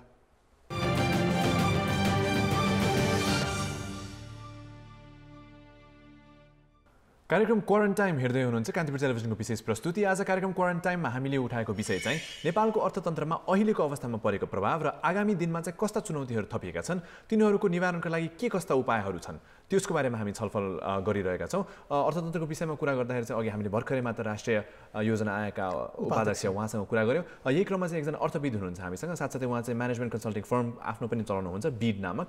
सुजीव साकेजी हामीसँग यति बेला भिडियो कल मार्फत जोडिनु भएको छ। सुजीवजी, कार्यक्रममा स्वागत छ। धन्यवाद, नमस्कार। सुजीवजी, अब अहिलेको यो अवस्थामा नेपाली अर्थतन्त्रलाई धेरै चुनौतीहरू थपिएको कुराहरू त सुनिन्छ, तपाईँले चाहिँ अब आशाको किरणहरू पनि केही देख्नु भएको छ? अब के छ भने यो अर्थतन्त्र एक किसिमले ठप्प भएको 1 महिना जति भयो, 1 महिनाभन्दा अलिकति बढी भयो र अब विभिन्न किसिमका कुराहरू सुन्नमा आइरहेको छ। विभिन्न किसिमका तथ्याङ्कको विषयमा कुरा गरिन्छ, विभिन्न कुराहरू चाहिँ हाम्रो सोसियल मिडियामा आइरहेछ। तर हामीलाई चाहिँ के लाग्छ भने अझै के हुन्छ भन्ने कुरो चाहिँ यो जेठको दोस्रो सातातिर मात्रै चाहिँ अलिकति क्लियर हुन्छ जस्तो छ। किनभने लकडाउन खोकुलो भएर हामी खोलेरै गयौँ भने अर्थतन्त्र एकतिर जान्छन् भने अब यो महामारी बढ्दै गयो र सङ्क्रमण हुनेहरूको सङ्ख्या बढ्दै गयो। अब अझै विभिन्न किसिमका सिलिङहरू गर्नु पर्यो भने त्यसले चाहिँ अर्थतन्त्रलाई गाह्रो पार्ने हुन्छ। तर अहिले हेर्दाखेरि हामी कहाँ नेपालमा अब रिसर्चको चाहिँ एकदमै कमीले गर्दाखेरि ठ्याक्क तोकिन सकिँदैन। तर विभिन्न सेक्टरको विषयमा चाहिँ अलिकति समस्या पर्नेहरू चाहिँ देखिएको छ र विशेष गरिकन साना मझौला व्यवसायहरू र सधैँ चाहिँ काम गरेर आय अर्जन गर्नुपर्ने मानिसहरू, उहाँलाई चाहिँ धेरै गाह्रो भएको छ। सुजीवजी, यो सँगै जस्तै नेपालमा कोरोनाको यो प्रारम्भिक चरणमा रहे तापनि कतिपय ठुला र हाम्रा दात्री निकाय वा दात्री राष्ट्रको रूपमा चिनिएका देशहरू यो कोरोनाको भाइरसबाट निकै नराम्रोसँग प्रभावित भएका छन्। यस्तो अवस्थामा हामीले धेरै लामो समयदेखि नेपालमा अन्तर्राष्ट्रिय लगानी भित्राउने, हाम्रो आन्तरिक कुराहरू, कतिपय कुरा विकासका पूर्वाधारदेखि लिएर अलिकति हाम्रो अर्थतन्त्रलाई माथि उकास्ने प्रयत्नको रूपमा धेरै होमवर्कहरू पनि गऱ्यौँ, धेरै अभ्यासहरू, धेरै लगानीका लागि प्रयत्नहरू पनि गऱ्यौँ। यस्तो अवस्थामा चाहिँ अब अलिकति जटिलता र चुनौती चाहिँ देखिएको भनेर भन्न मिल्छ? अलिकति चाहिँ चुनौती देखिएको छ, तर जुन किसिमको चाहिँ एकदमै खत्तमै हुन्छ भन्ने चाहिँ जुन किसिमको हल्ला फैलाइरहेछ त्यो किसिमको चाहिँ नहोला जस्तो छ। किनभने विदेशमा पनि हेर्ने हो भने विदेशमा पनि सबै त ठप्प भएको छैन। अब हिजो हामी एउटा ग्लोबल समिटमा थियौँ होटल व्यवसायीहरूको, त्यसमा हामीले चाहिँ जर्मनीमा के भइरहेछ सुन्यौँ, भियतनाममा यो अर्थतन्त्र खोल्दा के भयो भन्ने सुनिरहेछौँ, अब न्युजिल्यान्डको समाचारहरू आइरहेछ। हुँदाखेरि जुन किसिमले चाहिँ यसले सबै कुरो चाहिँ रोकिने भन्ने कुरो छ त्यो रोकिने छैन। र नेपालको पनि कन्टेक्स्टमा हेर्ने हो भने हाम्रो 3 करोड जनसङ्ख्याले दिनमा 2 छाक त खानै पर्छ, त्यो त जस्तो जे गरे पनि रोकिँदैन। त्यसले सृजना गर्ने एउटा एक किसिमको अर्थतन्त्र हुन्छ नै। सोही गरिकन बाहिर पनि बेसिक कन्जम्सनका कुराहरू चल्दै गर्छन्। अब तपाईँले फ्लाइट रेडारमा हेऱ्यो भने प्लेनहरू नउड्या छैनन्, उड्या नै छन्। सो त्यो हिसाबमा चाहिँ जुन किसिमले चाहिँ समस्या चाहिँ आएको छ, तर जुन किसिमले समस्या आउँछ भनिएको छ त्यो किसिमको समस्या चाहिँ नहोला र हामी अलिकति सतर्क भएर बस्नुपर्ने चाहिँ हुन्छ। बाह्य चाहिँ लगानीहरू आउँदैनन् कि भनेर, तर जुन किसिमको लगानी नेपालले भित्र्याउने गरेको छ, सानो किसिमको लगानी, त्यसमा चाहिँ ठुलो असर हुन्छ जस्तो लाग्दैन। ठुल्ठुला कम्पनीलाई असर हुन्छ, तर जुन किसिमको लगानीहरू नेपालले भित्र्याउँछन्, अनि अफगानिस्तान र नेपाल मात्रै 2टा राष्ट्र छन् यो लिस्ट LDC राष्ट्रहरू अहिले एसियामा हुँदाखेरि। जसरी हामीले चाहिँ युरोपियली युनियनकाबाट चाहिँ अस्तिको दिन हामीले कुनै सहयोग पाउने गर्यो, त्यो किसिमको सहयोग पाउँछ। र अर्को तेस्रो सबभन्दा ठुलो कुरा हामीले याद गर्नुपर्ने चाहिँ नेपाल भारत र चीनको बिचमा छ, र भारत र चीनको आफ्नै जियोपोलिटिकल इन्ट्रेस्ट पनि छन्, भू राजनीतिका कुराहरू छन्, जसले गर्दाखेरि त्यताबाट हुने लगानीहरू पनि आउने गर्छन्। हुँदाखेरि त्यसरी हामी चाहिँ एकदमै अहिले नै अत्तालेर डराइहाल्नु पर्ने जस्तो चाहिँ लाग्दैन। अब सुजीवजी, अहिलेको यो समयलाई चाहिँ भुइँचालो र नाकाबन्दीको समयसँग एकचोटि तुलना गरौँ न। त्यो बेला पनि त हाम्रो आर्थिक वृद्धि दर निकै कम भएको थियो, तर हामी जुन अहिलेको अवस्थामा आइपुग्यौँ, यो सम्भावना यो लकडाउन सकेपछि फेरि आउने देख्न सक्नुहुन्छ? अब अघि भने जस्तो यो जेठको दोस्रो सातादेखिमा चाहिँ यो एकदमै क्लियर, अलिकति यो आजभन्दा अलिकति क्लियर भएर जान्छ। तर हामीले के याद गर्नुपर्छ भने चाहिँ हामीले जब भूकम्प भयो, भूकम्प र नाकाबन्दी लगाएर हामीले झन्डै 10 महिना जति चाहिँ हामीले दुःख भोग्यौँ। त्यो दुःख भोग्दाखेरि हामीसँग चाहिँ यो बत्ती नहुने समस्या थियो, त्यति बेला पेट्रोलको समस्याहरू थियो। अहिले त सबै ठप्प छ, हामी घरभित्रै छौँ, त्यो एउटा ठुलो फरक छ। र अर्को हाम्रो भूकम्प र नाकाबन्दी बाहेक पनि नेपालीहरूले धेरै किसिमका यो सप्लाई चेनहरू गडबड हुने होइन, तेलको चाहिँ लाइन बस्नुपर्ने, त्यस्ता किसिमको सामानहरू नआउने, यो कहिले बाढीले, कहिले पहिरोले, कहिले द्वन्द्वकालले नै, कहिले बन्दले, त्यस्तो हामी भोगिरहेका छौँ। र हुँदाखेरि अहिले त हामी 5 हप्तामा त भोगेका छौँ नि, त्यो त्यसरी पनि हामीले हेर्नुपर्छ जस्तो चाहिँ लाग्छ। र आउने दिनहरूमा चाहिँ यो अघि भने जस्तै जेठ 15 गतेसम्म एकदम यो क्लियर हुन्छ हाम्रो सङ्क्रमण कसरी बढेर जान्छ या बढ्दैनन्, र त्यति बेला चाहिँ हाम्रो कतिसम्म चाहिँ अर्थतन्त्रलाई हिट हुन्छ हुँदैन भनेर चाहिँ हेर्न सकिन्छ। सुदीपजी, केही समय त पर्खिनुपर्ने अवस्था यहाँले जुन उल्लेख गर्नुभयो त्यो खालको परिस्थिति रहँदै पनि कतिपय क्षेत्र जस्तै हाम्रो कृषिको कुरा, जलविद्युतको कुरा, पर्यटनको कुरा होइन, यस्तो क्षेत्रमा चाहिँ लगानी ल्याएर धेरै मान्छेलाई रोजगार दिने कुरा, यहाँ आत्मनिर्भर बन्ने कुरा हो, यस्तो क्षेत्रमा चाहिँ अब अलिकति संशय जस्तो पैदा भएको अवस्थामा सरकारले चाहिँ कसरी यस्ता कुरामा अलिकति चनाखो बन्नुपर्ने बेला चाहिँ आयो नि अब होइन? अब यस्तोमा हामीले त हेऱ्यो भने भूकम्पको टाइममा पनि सरकारले के गर्यो त, हामीले त्यो सोच्नुपर्छ। नाकाबन्दीको टाइममा पनि सरकारले के गर्यो त भने चाहिँ नेपालमा के छ भने जनताले आफ्नो के भन्छ सोल्युसन आफै नै खोज्छन् कि सरकारको लागि पर्खिँदैनन्। र जहाँसम्म अहिलेको समस्या छ त्यसमा सेक्टरको हेरेर जाने हो भने जति पनि यो निर्माण सम्बन्धी भनौँ न कन्स्ट्रक्सनमा, जलविद्युत आयोजनाहरूमा त्यस जुन समस्याहरू छन्, अब यो काम रोकेर अवश्य नै यो 1-2 महिनाको समस्या चाहिँ हुनेछ। अर्को भनेको हाम्रो पर्यटनलाई चाहिँ के याद गर्नुपर्ने हुन्छ नि, हाम्रो पर्यटनको आय भनेको चाहिँ तीन भागमा 2 भाग चाहिँ हाम्रो डोमेस्टिक टुरिज्म हो होइन, इन्टर्नल टुरिज्म, आन्तरिक पर्यटनले ल्याउँछ, 1/3 मात्रै बाहिरको हो। हुँदाखेरि यो अब लकडाउन खोल्ने बित्तिकै तपाईँहरूले अरू देशको पनि अहिले लकडाउन खोलेकोमा हेर्नुहोस्, मान्छेहरू बाहिर जान खोज्छन्, बाहिर जान्छन्, त्यसले चाहिँ यो आन्तरिक पर्यटन बढ्दै नै छ। र आन्तरिक पर्यटन बढेर चाहिँ त्यो धेरै हदसम्म चाहिँ यो पर्यटनमा कम्पन्सेट चाहिँ हुनेछ। हाम्रो सबभन्दा अलिकति सतर्क हुनुपर्ने र हेर्न पर्ने भनेको चाहिँ यो रेमिटेन्सको कुरा हो, जुन चाहिँ बाहिर विदेशी रोजगारमा जानेहरू अब त्यहाँका देशहरूमा के हुन्छन्, जान सक्छन् कि सक्दैनन्, त्योतिर हेर्नुपर्ने हुन्छ। र अर्को चाहिँ चौथो चाहिँ यो हाम्रो नेपालबाट बाहिर पढ्न जाने जुन छन् युवाहरू, उनीहरू जानु नसकेर यहाँ के किसिमका चाहिँ त्यसले सामाजिक समस्याहरू उत्पन्न गर्न सक्छन् भन्ने हेर्नुपर्ने हुन्छ। सो यो कुराहरू एनालिसिस चाहिँ अब गभर्मेन्टले पनि सरकारले पनि गर्नुपर्ने हुन्छ। र सरकारले चाहिँ अहिले के छ भने काम गर्न सजिलो गरिदिनु पर्यो, विशेष गरिकन चाहिँ साना र मझौला जति पनि यो व्यवसायहरू छ उनीहरूलाई अब ऋण छ भने त्यो ऋणलाई चाहिँ कसरी चाहिँ 1 वर्षसम्म टार्न सकिने त्यो किसिमको ल्याउनु पर्यो स्किमहरू। कसैले चाहिँ अब मानिसहरूको चाहिँ अब तलबहरू दिइरहेछन् त्यसलाई कसरी ट्याक्समा चाहिँ त्यसलाई ट्याक्सले नै त्यसलाई सब्सिडाइज गर्ने अरू देशहरूमा धेरै भएको छन्। र सानो कुरा गर्नुपर्ने छ। र सरकारले चाहिँ के सोच्नु पर्यो भने अब हामीलाई यो अर्थतन्त्र अगाडि बढाउनलाई लगानी चाहिन्छ र जुन विदेशी लगानीमा यो रोकटोक लगाइरहेको, विदेशी लगानीमा गाह्रो पारिरहेको अनि त्यस्ताहरू चाहिँ खोकुलो पार्नुपर्छ कि भन्ने चाहिँ अब चाहिँ सोच्नुपर्ने हुन्छ। त्यस्ता सानो तिनो कुराहरू 5-6 वटा काम गरिदियो भने यो अर्थतन्त्र मजासँग गुड्छ। सुजीवजी, अब यही क्रममा चाहिँ सेक्टरल हिसाबकै कुरा गर्दाखेरि चाहिँ अब गिग इकोनोमीको नि कुरा गरौँ न। नेपालमा भर्खर फस्टाइरहेको थियो, विशेष त चाहिँ अब राइड सेयरिङको अवधारणाबाट चाहिँ यो गिग इकोनोमीको कुराहरू आइरहेको थियो।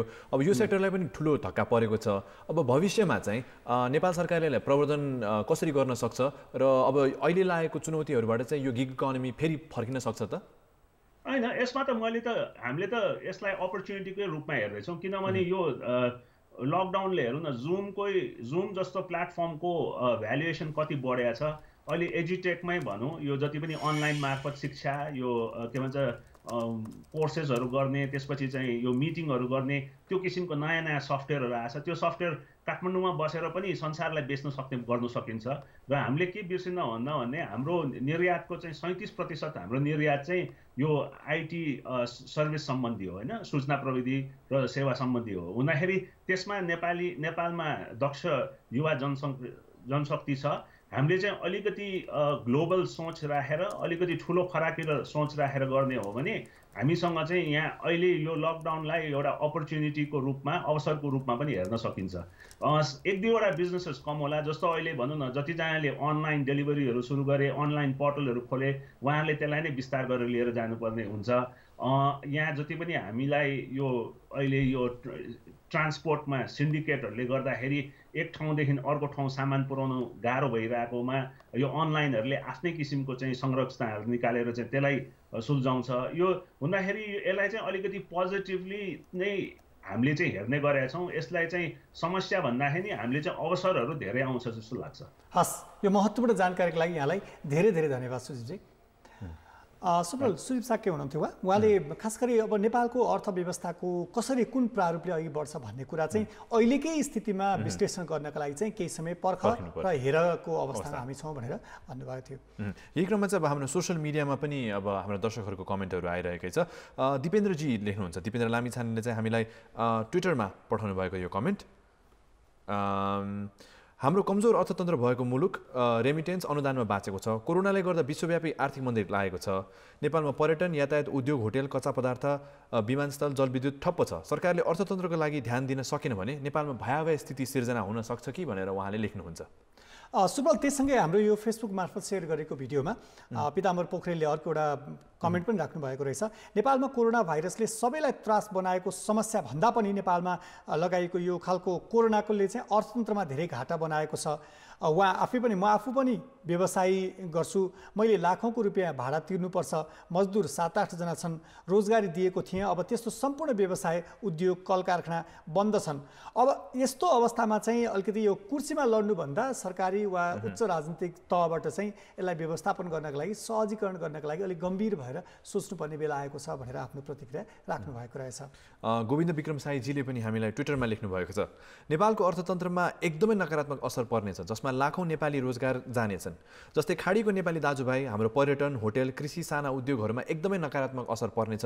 यो विषयमा सरकार एकदमै गम्भीर ध्यानाकर्षण हुनुपर्ने छ भनेर चाहिँ गोविन्द विक्रम साईजीले कुरा उठाउनु भयो। अब यो विषयमा चाहिँ विशेष त पर्यटन, होटेल व्यवसायको कुरामा चाहिँ हामीले एउटा पुरै एपिसोड नै हामीले डेडिकेट गऱ्यौँ। त्यो विषयमा कुरा गर्दाखेरि चाहिँ 1-2 वर्षसम्म चाहिँ सर्भाइभलमा मात्र यी व्यवसायहरू चाहिँ केन्द्रित हुने चाहिँ जस्तो देखिन्छ।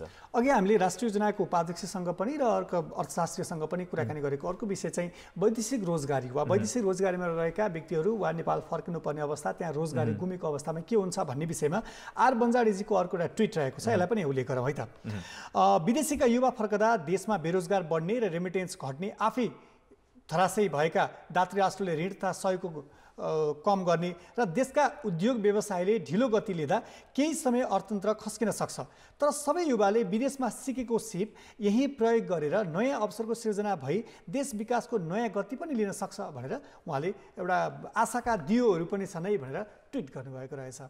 अब अर्थतन्त्रलाई धेरै नै चुनौतीहरू छ। अब जुन हामी अहिले पर्ख र हेरोको अवस्थामा छौँ, अब सायद जुन नयाँ आउने बजेट छ त्यसले त धेरै कुरा निर्धारण गर्नेछ भनेर चाहिँ हाम्रो 2 जना अतिथिहरूले चाहिँ कुरा गरिसक्नु नै भएको छ।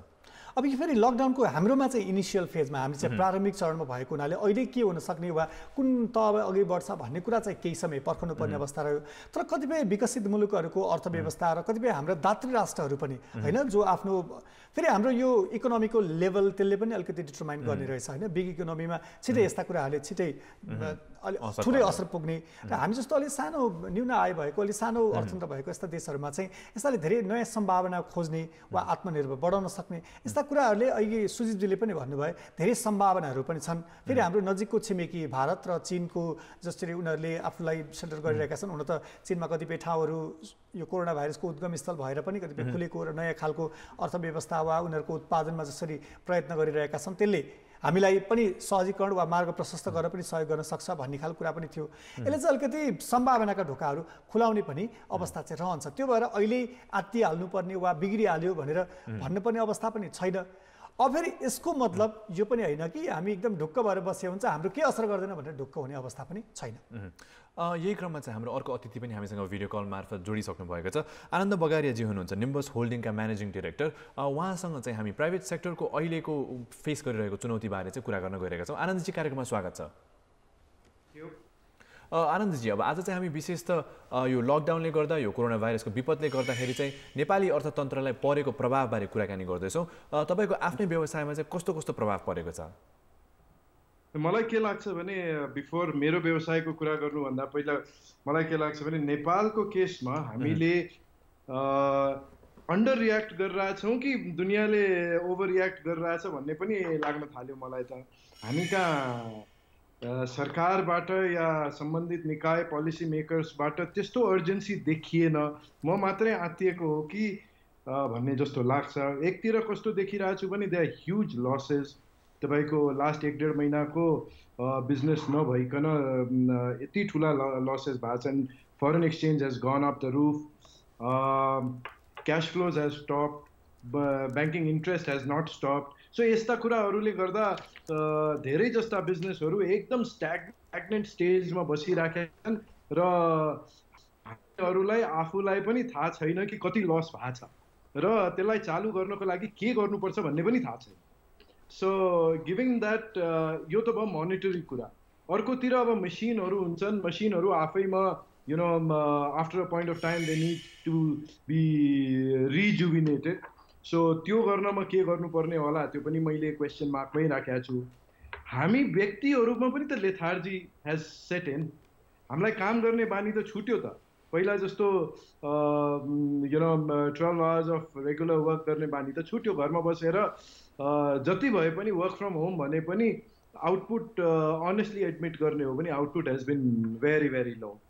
सो एउटा पाटो त्यो पनि छ। आनन्दजी, यो सँगै जस्तै यहाँ आफै संलग्न हुनुभएको उत्पादनमूलक क्षेत्रमा चाहिँ परेको असरहरू पनि अलिकति उल्लेख गरिदिनुहोस् न। त्यही अब उत्पादन क्षेत्रमा भनेको एउटा त पिपल हेभ मुभड आउट होइन। सो हामी कहाँ जुन वर्कर्स थिए या हाम्रै आफ्नै स्टाफहरू थिए, they have move to safe destinations, homes. So bringing them back to Kathmandu or to the work stations is an issue होइन। र मटेरियल सप्लाईहरू अब कति सकिया छन्, so they have not reach the country, त्यो पनि इस्यु छ। मैले अघि भने नि कि अब किन्नलाई पैसा छ कि छैन त्यो पनि थाहा छैन। यो तत्कालिक र अलि दीर्घकालिक, तत्कालिक मान्छेले भोगेको कुरा उत्पादन बजारीकरणको समस्यादेखि लिएर मानिसहरूको सबै बन्द भएको अवस्था, यो लकडाउनको अवधि, लकडाउन सकिएपछि पनि त यो क्षेत्रलाई लङ टर्म त्यसले असर पार्ने त्यस्ता खालका अवस्थाहरू पनि रहन सक्छन्। त्यसको अब यो इमिडिएट टर्ममा भएको इफेक्टले नै लङ टर्म इफेक्ट ल्याउने हो। अब भोलि मसँग क्यास फ्लो नै रहेन भने what is the way out? So if there is no cash flow, this industries will die or may able अलिअलि सर्भाइभ गर्यो भने पनि फुल फ्लेजेड आउन सक्छ कि सक्दैन, त्यो भएन भने सप्लाई चेन कसरी मेन्टेन हुने। So it's a very cyclic effect, one affecting the other. त्यो इफेक्टलाई हामीले अहिलेसम्म भनौँ न कि आफ्नो आफ्नो ठाउँमा हामीले गरिरह होला, पर एज अ कन्ट्री हामीले गरेका छौँ जस्तो लागेन मलाई। आनन्दजी, अब तपाईँ आफै पनि एग्री बिजनेसमा इन्भल्भ हुनुहुन्छ। अब आगामी दिनमा चाहिँ अब एउटा ठुलो समस्या भनेको चाहिँ विदेशमा जो रोजगार गरिरहनु भएको थियो उहाँहरूको चाहिँ रोजगार गुम्ने एउटा च्यालेन्ज छ। अब उहाँहरू चाहिँ नेपालमै फर्किनुपर्ने अवस्था पनि देखिन आउँछ। यो हिसाबले चाहिँ नेपालमा चाहिँ कृषिको विकास हुन सक्ने सम्भावना देख्न सक्नुहुन्छ तपाईँ? मैले अहिले हालसालमा मिडियाहरूमा पढेको छु कि अब कृषितिर फोकस लाने भनेर, बट इम्प्लोइमेन्ट र कृषिको मैले तालमेल देखिनँ। 66% अफ द पपुलेसन तपाईँहरू नै भन्नुहुन्छ इज इम्प्लोइड इन एग्रिकल्चर। दुनियाँमा जहाँ हेर्नुभयो भने 66 त के 10% पपुलेसन पनि इम्प्लोइड इन एग्रिकल्चर देखिँदैन। मेरो आफ्नो विचार मान्ने हो भने we are already over employed in agriculture. So एग्रिकल्चरमा अहिले चाहिँ भनौँ न पासिङ द बक गरेर अब एग्रिकल्चर मार्फत हामी नेपाललाई उकास्ने छौँ भन्ने कुरा गर्छौँ भने I think that will be a big big big mistake. अब यसमा अलिकति आफ्नो तथ्याङ्क हामीले हेर्ने हो भने लास्ट विगतका 2-3 वर्षमा we have shown tremendous amount of growth. हामीले 5.5 लाख टन 5.5 मिलियन टन धान उत्पादन गरेको तथ्याङ्क, आई रिपिट तथ्याङ्क भनेका छौँ। त्यसपछि पनि हामी धान इम्पोर्ट गरिरहेछौँ। I don't know, I mean how will this come together? I don't believe the statistics that the things have been जुन देखिरहेछौँ सरकारी तथ्याङ्क पनि I put a question mark on that.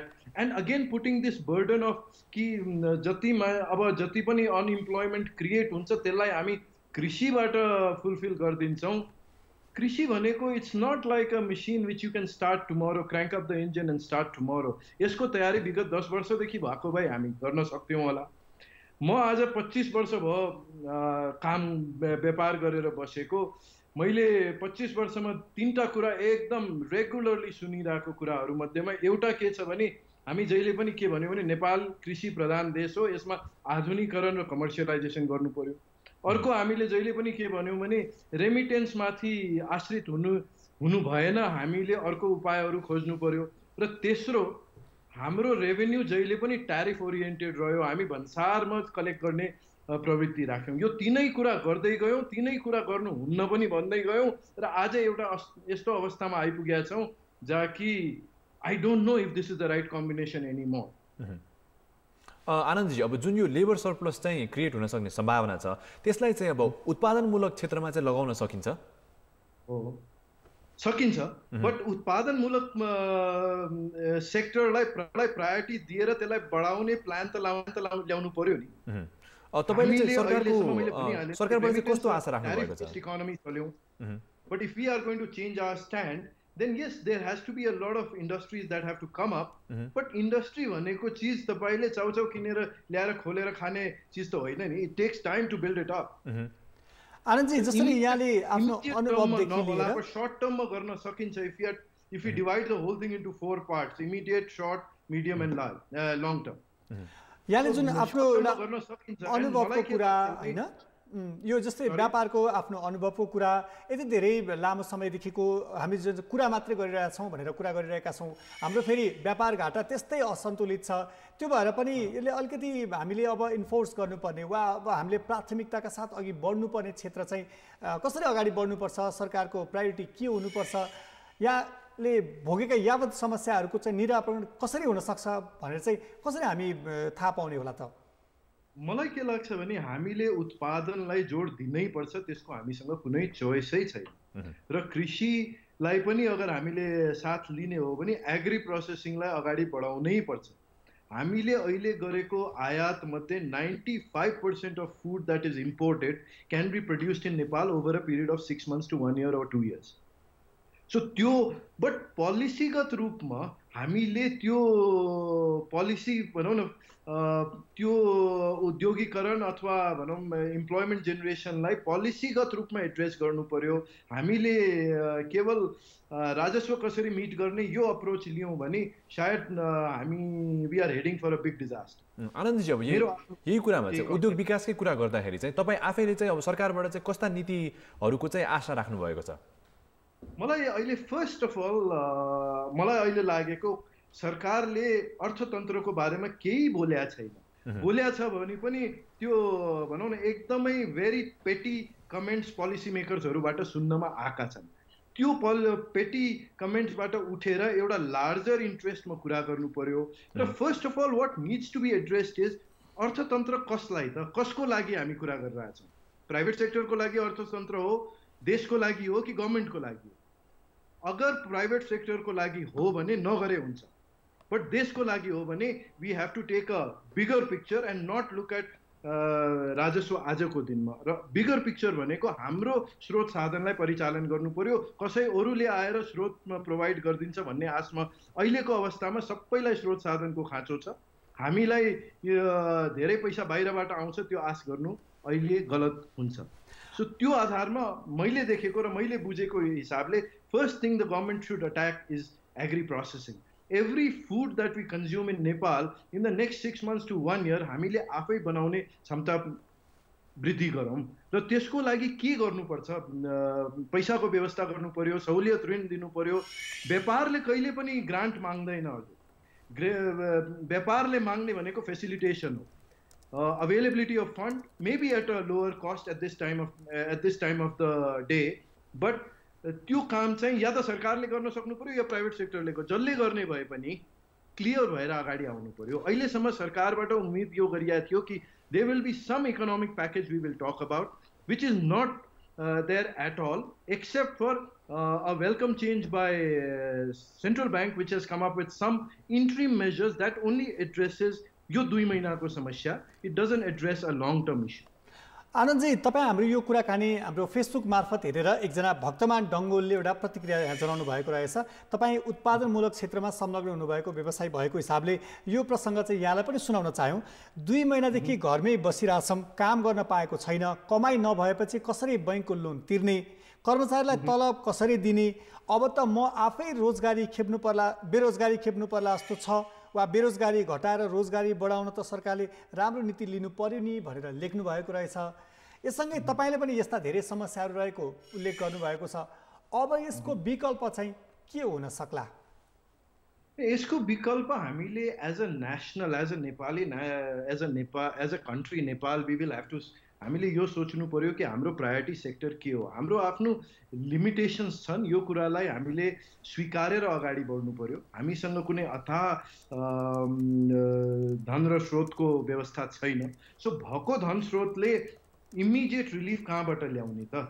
उहाँको प्रतिक्रिया पनि जायज हो कि अब मसँग पैसै छैन भने मैले के गर्ने त? यो कुरा उहाँलाई मात्रै होइन, हामीलाई पनि छन् र हामी ठुल्ठुला पनि छ। र हामी त, म त कमसेकम फुड इन्डस्ट्रीमा छु, अलिअलि क्यास फ्लो भए पनि चलिरहेछ। There are industries would not had any cash flow for the last 2 months। हुन्छ आनन्दजी, यहाँको अनुभव, नेपालले गर्न सक्ने प्रयत्न लगायतका विषयमा यहाँले महत्त्वपूर्ण जानकारी दिनुभयो। यहाँलाई धेरै धेरै धन्यवाद। हुन्छ, थ्याङ्क यू। निम्बस होल्डिङका आनन्दजी हुनुहुन्छ, जुन चाहिँ उहाँले कुरा उठाउनु भयो, अब जुन चाहिँ सरप्लस लेबर जुन चाहिँ सिर्जना हुन सक्ने सम्भावना छ, त्यसलाई चाहिँ कृषि क्षेत्रमा चाहिँ हामीले पहिलेदेखि कुरा गरिरहेको सुनिरहेको कुराहरू भनेको चाहिँ अब कृषि क्षेत्रमै लगाउँदाखेरि चाहिँ हामी आत्मनिर्भर बन्न सक्छौँ। तर कृषि क्षेत्रमा चाहिँ थप लेबर भन्दा पनि कृषि क्षेत्रको अहिलेको अवस्थामा चाहिँ सुधार हुनुपर्ने हो कि त्यसमा चाहिँ नयाँ इनोभेसन्सहरू आउनुपर्ने, त्यसलाई अझ कमर्सियलाइज गर्नुपर्ने, त्यो कुरा चाहिँ उहाँले राख्नुभयो। त्यो चाहिँ एकदम सान्दर्भिक लाग्यो मलाई। कुरा मात्रै होइन कि अब हामी एक्सनमा जानु पर्यो भन्ने खालको तर्क थियो उहाँको। कृषिमा आत्मनिर्भर हुनको लागि चाहिँ त्यसमा थप लेबर थप्ने होइन कि बरु त्यसलाई चाहिँ अझ बढी सुदृढीकरण गर्नु पर्यो भन्ने कुरा चाहिँ उहाँले उठाउनु भयो। त्यो एउटा राम्रो कुरा भयो। प्लस साथसाथै अब सरकारको नीति नियम चाहिँ अब विशेष त अब उहाँ त अब ठुला उद्योगको रिप्रेजेन्टेसनमा चाहिँ बोल्नुभयो, ठुला व्यवसाय हुनुभयो। तर साना तथा मझौला उद्योगहरूको हकमा पनि हामीले कुरा त उठि नै सक्यौँ। जुन यो इकोनोमिक रिलिफको प्याकेजेसहरू आउँछ त्यसमा चाहिँ सबैको बराबरी पहुँच हुनुपर्छ।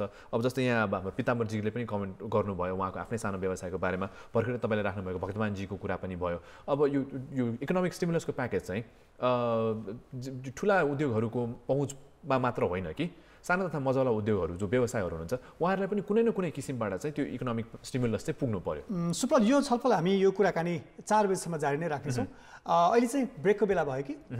कार्यक्रम क्वारेन्टाइनमा आज हामी नेपालको अर्थतन्त्रबारे कुराकानी गरिरहेका छौँ। विपदको यो समयमा चाहिँ अर्थतन्त्रलाई परेका चुनौतीहरू, आगामी दिनमा चाहिँ अब यसका यो परेका चुनौतीहरूलाई चाहिँ के कस्ता निवारण हुन सक्छन् भन्ने बारेमा हामी कुराकानी गरिरहेका छौँ। तपाईँ पनि कार्यक्रममा जोडिन सक्नुहुन्छ हाम्रो फेसबुक पेज मार्फत, कान्तिपुर टिभी HD हाम्रो फेसबुक पेजको नाम। त्यसमा हामीले लाइभ भिडियो सेयर गरेका छौँ यही कार्यक्रमको। त्यसमा तपाईँलाई लागेका जिज्ञासाहरू, तपाईँका आफ्नै भोगाइ अथवा अनुभव पनि कमेन्टमा राख्न सक्नुहुन्छ। ट्विटरमा @OurKTVमा हामीले ट्विट गरेका छौँ। भर्खरै मात्र लेटेस्ट ट्विटमा चाहिँ तपाईँले आफ्ना रिप्लाईहरू राख्न सक्नुहुन्छ। तपाईँका भनाइहरू हामी कार्यक्रममा समेट्ने प्रयास गर्नेछौँ। हामीसँग अझै पनि समय बाँकी नै छ। अहिलेलाई भने चाहिँ हामी छोटो ब्रेक लिन गइरहेका छौँ। ब्रेकपछि कार्यक्रम क्वारेन्टाइनमा यही विषयमा हामी पुनः फर्किनेछौँ। हामी सँगै रहनुहोला।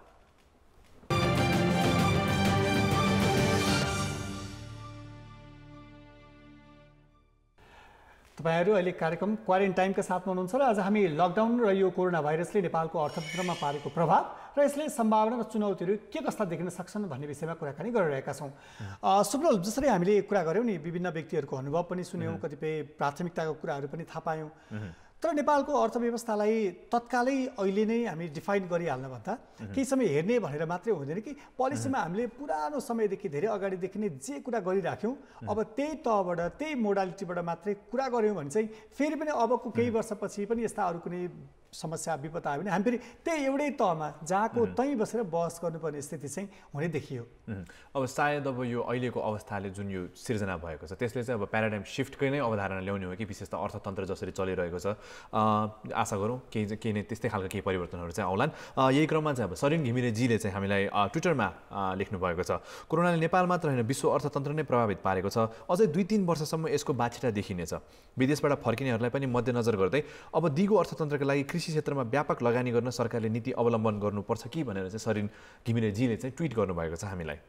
सुप्रल यहीसँगै हाम्रो फेसबुक पेज मार्फत भिडियोमा हेरेर सुनयना केसी गिरीले पनि एउटा कमेन्ट गर्नुभएको रहेछ। उहाँले लेख्नु भएको छ, नेपाल सरकारले अर्थतन्त्र बलियो बनाउनका लागि आफ्नो देशमा नै उत्पादन बढाउने, बाहिरबाट सामान भित्राउने कम गर्न तथा राज्य कोषबाट रोजगारी सृजना हुने काम गर्ने कल कारखाना खोल्ने, बन्द भएको सुगर मिल, जुट मिल, कागज कारखाना, धागो कारखाना फेरि सुचारू गर्ने र विद्युतीय उपकरण उत्पादन गर्ने कल कारखाना खोल्ने हो भने नयाँ सम्भावना खुल्छ भनेर पनि लेख्नु भएको रहेछ। अब नेपालमा उद्योगहरूकै कुरा गर्ने हो भन्दाखेरि चाहिँ जुन 90 साल 1990s मा अङ्ग्रेजी सन् 1990s मा जुन चाहिँ प्राइभेटाइजेसनको लहर चल्यो, त्यसले गर्दा चाहिँ धेरै स्टेट ओन एन्टरप्राइजेसहरू चाहिँ पछि कामै नगर्ने हुँदै पनि गए। अब सायद यो एउटा सम्भावना अहिलेको स्थितिमा चाहिँ यस्तै खालका उद्योगहरू चाहिँ नेपालमा फेरि पनि आउन सक्छन् कि, जुन अब आत्मनिर्भरताको कुरा हामीले नाकाबन्दीपछि धेरै गर्यो तर अहिलेसम्म त्यसमा हामीले खासै कदम त चालेका छैन जस्तो लाग्यो। अब यो अर्को एउटा ठुलो झट्का भयो, 5 वर्षपछि फेरि हामीलाई एउटा झट्का लागेको छ। आत्मनिर्भरता चाहिँ धेरैवटा क्षेत्रमा चाहिँ हुनुपर्छ कि भनेर जुन एउटा नयाँ घचघचायो हामीलाई यो विश्व अर्थतन्त्रकै अवस्थाले गर्दाखेरि चाहिँ त्यसलाई चाहिँ हामीले अविलम्ब रूपमा चाहिँ अपनाउनुपर्छ जस्तो लाग्यो। पक्कै पनि अर्थतन्त्रको अलिकति सुधारको लागि चाहिँ जस्तै त्यसका मानक भनिएका कतिपय कुराहरू जस्तै प्रोडक्सनको कुरा होइन, अर्को चाहिँ बेसिकली हाम्रो धेरै जसो मान्छेहरूले रोजगारीको सृजनादेखि लिएर धेरै मान्छेहरू अकुपाइड भएको क्षेत्र चाहिँ पर्यटन, यो क्षेत्र चाहिँ अझ बढी एकदम छिटो प्रभावित हुने र छिटो रिभाइभ हुने त्यस्तो खालको क्षेत्र भएनाले अब चाहिँ अलिकति ठोस नीतिगत हिसाबले अलिकति बलियो खालको एउटा कुनै एउटा अवलम्बन गर्न सकियो भने यो क्षेत्रलाई छिटो उकास्नका लागि होइन बाउन्स ब्याक भन्छौँ न हामी, त्यो हिसाबले पनि यसलाई अलिकति उकास्नका लागि चाहिँ तर ठोस चाहिँ हुनु पर्यो। हाम्रो नीतिहरू, हाम्रो पोलिसिजहरू, हाम्रो प्रायोरिटिजहरू कसरी अगाडि बढ्ने भन्ने कुरा यथेष्ट हुन सक्यो भने चाहिँ त्यसलाई अगाडि बढ्न सकियो। अब फेरि हामीले जस्तै कुरा धेरै हुने अनि एक्सन प्लान नहुने त्यस्तो अवस्थामै गुज्रियो भने चाहिँ फेरि पनि हामी जहाँको त्यहीँ हुने अवस्था देखियो। र हाम्रो जस्तो अलिकति निर्भरमुखी वा अलिकति निर्यातमुखी अर्थतन्त्रमा चाहिँ यसले अलि प्रभाव पार्ने, यस्ता यो कतिपय दात्री राष्ट्रको कुरा होइन, हाम्रा छिमेकी राष्ट्रहरू धेरै प्रभावित भएको सन्दर्भमा चाहिँ यसले अलिकति असर नपुर्याउने त कुरै भएन। अब यो अर्थतन्त्रको कुरा गर्दाखेरि चाहिँ अब उद्योगहरूको पनि ठुलो भूमिका हुन्छ। नेपालमा त उद्योगहरूले खासै ठुलो प्रतिशत ओगटेको छैन अर्थतन्त्रको, तर नेपालमा जुन चाहिँ सक्सेसफुल धेरै उद्योगहरू थिए पहिला, त्यसमा चाहिँ अब प्राइभेटाइजेसन स्टेट ओन एन्टरप्राइजको कुरा गर्दाखेरि चाहिँ अब प्राइभेटाइजेसन पछि चाहिँ ती धेरै हराए। तर जुन चाहिँ प्राइभेटली ओन उद्योगहरू पनि थिए तिनीहरूले चाहिँ गभर्मेन्ट सब्सिडी पनि पाइरहेका थिए। तर जुन चाहिँ अब अलिक इम्पोर्टेड हाम्रो क्यापिटलिजमको एउटा अवधारणा छ, यो पुँजीवादको अवधारणा चाहिँ हामीले पुरै दुरुस्त नै कपी पेस्ट गरेको हामीले पश्चिम मुलुकहरूबाट, त्यो अवधारणा चाहिँ नेपाल चाहिँ जुन औद्योगिकरणमा अलिक पछाडि छ त्यति चाहिँ सक्सेसफुल देखिँदैन जस्तो लाग्छ। जस्तो कुरा चाहिँ अब नेपालकै गार्मेन्ट इन्डस्ट्री, कार्पेट इन्डस्ट्री एकदमै सक्सेसफुल थियो, त्यसमा चाहिँ अब गभर्मेन्टको सब्सिडीहरू पनि आइरहेको थियो। तर एकाएक चाहिँ अब पश्चिममा चाहिँ सब्सिडीले चलाउनु हुँदैन, इन्डस्ट्रिजहरू चाहिँ आफै कम्पिटेटिभ हुनुपर्छ, यो चाहिँ फ्री मार्केटको कुराहरू, इन्भिजिबल ह्यान्डको कुराहरू, त्यसले गर्दाखेरि चाहिँ धेरै उद्योगहरू पनि धराशायी भए। त्यही भएर चाहिँ अब नेपाललाई सुहाउँदो अर्थनीतिको चाहिँ आवश्यकता देखिन्छ। अब त्यो पहिल्यैदेखि देखिएकै हो, तर अहिलेको अवस्थामा चाहिँ अब जुन कुरा विदेशमा काम गर्यो यो यहाँ पनि त्यही काम गर्छ भने त्यो त हुँदै हुँदैन। किनभने नेपालमा चाहिँ अब एउटा अजम्पसनमा हामी चल्नु भएन नि त, विदेशको जस्तै यहाँ समाज त्यस्तो छैन, विदेशमा जस्तै नीतिहरू यहाँ लागू हुन सक्दैन। सो चाहिँ हाम्रो फरक छ, हाम्रो इन्सेन्टिभहरू पनि फरक छ नि त। अब उद्योग फस्टाउन भनेको त अर्थतन्त्र भनेको त इन्सेन्टिभहरूको कुरा हो, इकोनोमी भनेको इट्स मोस्टली इन्सेन्टिभ। जरुर यो चाहिँ जस्तै हामीले कुरा गऱ्यौँ, जस्तै हाम्रो अघि केही विज्ञहरूले पनि भन्नुभयो अब उत्पादनमुखी कुराहरूलाई हामीले अलिकति प्रोत्साहन गरेनौँ वा प्रवर्धन गर्न सकेनौँ भने त्यही एउटा क्षेत्र मात्रै एउटा उद्योग उत्पादनमुखी उद्योग मात्रै फस्टाउने हुँदैन, त्यसले कतिपय कच्चा पदार्थ उत्पादन गर्नेदेखि लिएर होइन रोजगारीका अवसरहरूदेखि लिएर त्यसको मार्केट भ्यालुदेखि लिएर यी धेरै कुराहरूमा असर पार्ने हुनाले अब अलिकति हामीले उद्योग वा उत्पादनमुखी क्षेत्रलाई चाहिँ बढावा दिन चाहिँ हाम्रो पहिलो प्राथमिकता चाहिँ हुनुपर्छ जस्तो लाग्छ। र यो उद्योगहरूलाई बढावा दिनलाई चाहिँ नीति नियमहरू निर्माण गर्दाखेरि चाहिँ हाम्रो माटो सुहाउँदो नियम चाहियो भन्ने चाहिँ मेरो एउटा आर्गुमेन्ट। पक्कै पनि त्यो त एकदम सधैँ छ। अब यही विषयमा चाहिँ अलिकति नेपालको अर्थव्यवस्थामा यसले कस्ता प्रभाव पार्न सक्छन्, हाम्रो सम्भावना के हुन् भन्ने विषयमा चाहिँ अर्थविद हुनुहुन्छ विश्व पौडेल, उहाँलाई स्वागत गरौँ। विश्वजी स्वागत छ यहाँलाई। Thank you. अहिले यो कोरोना कहरका कारण विश्व नै एउटा खालको सङ्कटमा गुज्रिरहेको छ, यसले अर्थतन्त्रमा पनि विश्वव्यापी नै असर पुर्याइरहेको हामी देख्न सक्छौँ। नेपाली परिवेशमा वा नेपालको सन्दर्भमा चाहिँ यहाँले हाम्रो अर्थतन्त्रमा नेपाली अर्थव्यवस्थामा यसले अलिकति पारेका प्रभाव बदलावहरूलाई कसरी अध्ययन गरिराख्नु भएको छ यहाँले? हिजो सिबिएसले पनि एउटा रिपोर्ट निकालेको छ, देखिहाल्नुभयो होइन? तर अब हामीहरूले पहिलादेखि नै भन्ने गरेका चाहिँ के थियो भने यसको चाहिँ मेन 4वटा सेक्टरमा चाहिँ इमिडिएटली अब ठुलो इम्प्याक्ट देखिने जस्तो देखियो होइन? कन्स्ट्रक्सन सेक्टरमा, अनि रिटेल ट्रेडको सेक्टरमा, त्यसपछि गएर टुरिज्म सेक्टरमा र अनि अर्को म्यानुफ्याक्चरिङ सेक्टरमा पनि देखिने भयो होइन? अनि यी सबैको हामीले एग्रिगेट गर्दाखेरि चाहिँ मतलब अलमोस्ट 40% एरियामा चाहिँ अलि मेजर सक हुन्छ भनेर त्यसरी सुरुमा सोचेका छौँ हामीले होइन। अनि हिजोको रिजल्ट पनि अब उहाँहरूको भनाअनुसार कस्तो छ भने अब इलेक्ट्रिसिटी ग्यास यस्तो यस्तो फिल्डहरूमा चाहिँ अलि पोजिटिभ इम्प्याक्ट देखिएको छ भन्नुहुन्छ। अलि इकोनोमिक एक्टिभिटीहरू बढी हुन्छ भनेर देख्नु भएको छ होइन। हेल्थमा पनि एजुकेसनमा पनि त्यति नेगेटिभ इम्प्याक्ट पर्दैन भन्ने नै छ उहाँहरूको। अरू चाहिँ अब हामीहरूले मतलब गेस गरे जस्तै होइन अब त्यस्तो ठुलो रकेट साइन्स पनि थिएन त्यो त्यही खालको चाहिँ इम्प्याक्ट देखिएको छ।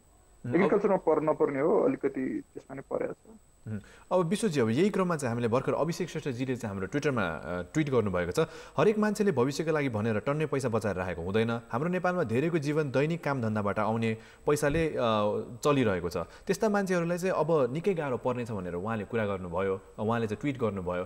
अब यसलाई चाहिँ मैले यो ट्विटलाई चाहिँ मैले के प्रसङ्गसँग जोड्न चाहेँ भने चाहिँ अब इन्कम इनक्वालिटीको कुरा गरौँ। नेपाल चाहिँ अब इन्कम इनक्वालिटीको हिसाबले चाहिँ जुन चाहिँ धनी गरिब बिचको अन्तराल छ त्यो झन् फराकिलो हुँदै गएको हो त अब अहिलेको अवस्थामा हुन्छ भन्ने हो। अब हामीसँग इभिडेन्स त अहिले आइसकेको छैन होइन। कस्तो छ भने यस्तो क्राइसिसको बेलामा एउटा तपाईँको नेचुरल्ली नै के हुन्छ भने धनीहरूले चाहिँ सम्भव उनीहरूलाई अब ब्याङ्कहरूले दिने लोनमा पनि ब्याङ्कमा लोन दिने पैसा कम भयो भने पनि सबभन्दा उनीहरूले पहिला प्रायोरिटी चाहिँ धनीहरूलाई दिइहाल्छन् होइन। एकदमै गरिबहरूलाई त्यसै पनि लोनमा सधैँ अप्ठ्यारो भइहाल्छ। अनि मिडल क्लासको मान्छेहरूलाई चाहिँ माथि जानुभन्दा तल तान्छ यस्तो क्राइसिसले, जसले गर्दाखेरि हाम्रो इनइक्वालिटी बढ्छ भन्ने हामीले त्यसरी हेर्छौँ। र त्यो यहाँ पनि कन्सिस्टेन्ट नै छ होइन। अब यहाँ अहिले हामीले अहिलेसम्म अब्जर्भ गरेको कुराहरू चाहिँ अब यो क्राइसिसमा पनि त्यो अब्जर्भभन्दा धेरै फरक भएर कुराहरू भएको छैन। त्यो एउटा कुरा हाम्रो आर्गुमेन्ट त्यसरी आउँछ इनइक्वालिटीको सन्दर्भमा। तर डेली वेजको मान्छेहरूको मात्रै होइन त्यो इस्यु होइन। अब डेली वेज भने चाहिँ तपाईँको उनीहरू पहिलादेखि नै अलि तल्लो सिचुएसनमै भएको भयो होइन। उनीहरूको इस्यु भने चाहिँ तपाईँको कस्तो भने हामीहरू सकेसम्म मान्छेहरू गरिबीको रेखा मुनि नजाउन् भन्ने चाहन्छौँ।